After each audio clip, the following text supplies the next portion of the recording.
It's one of the most romantic cities in the world.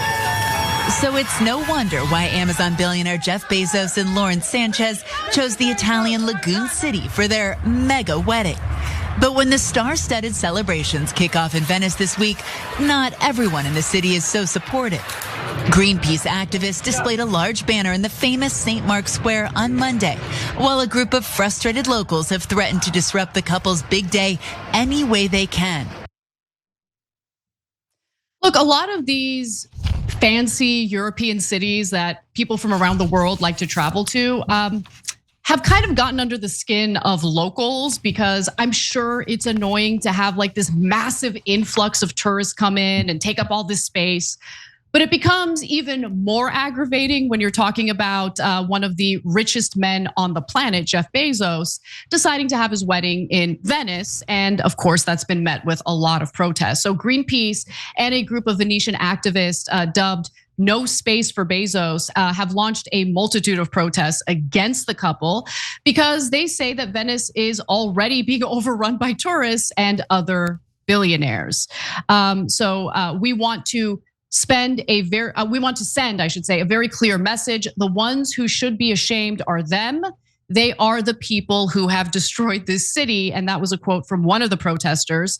Now, Venice's 2 square mile main island and historic center, home to about 50,000 people, receives about 20 million visitors yearly, mostly day trippers from cruise ships or other cities.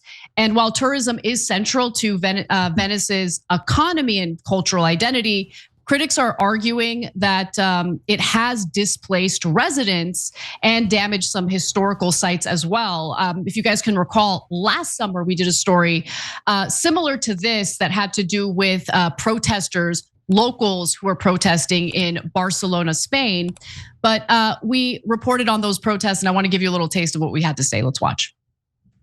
A water fight on the streets of Barcelona. Some locals spraying tourists with water guns as they ate at popular restaurants, sending visitors fleeing from their tables. Thousands of protesters walking through the city over the weekend, chanting "Tourists go home" and carrying signs with anti-tourist slogans.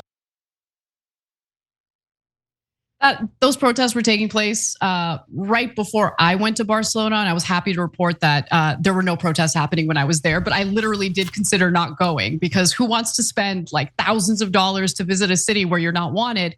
But in the case of Venice, the Bezos they're not wanted. Okay, so the protests that took place over the last few days in Venice were interesting. So in the video that we showed at the beginning of the story, Cenk, there was this big sign that was unfurled. Take a look at it. It says, "If you can rent Venice for your wedding, you can pay more taxes." So there's obviously a lot of political commentary associated with these protests. And the No Space for Bezos group also threatened to flood the canals with inflatable crocodiles to block the guests from arriving. And it looks like it's worked. Apparently, they've decided to move their post-wedding celebration to a different location. And so, look, the protesters believe that the reason why they moved the after party is because of their protests. Others are arguing it's a different reason. Who knows? Who cares? But what are your thoughts? Yeah, I think that there's a really good political point in here, and it's and I think it's best made by Warren Gunnels. He's the policy director for Bernie Sanders. And he wrote, "This is what oligarchy looks like. Jeff Bezos, the third richest man in the world with $231 billion, can afford to sail into Venice on his $500 million yacht for his $20 million 3-day wedding to give his bride a $5 million ring, because his real tax rate is 1.1% tax the rich." That's exactly right. Look, I don't begrudge him the money that he's made. I'm not in that camp.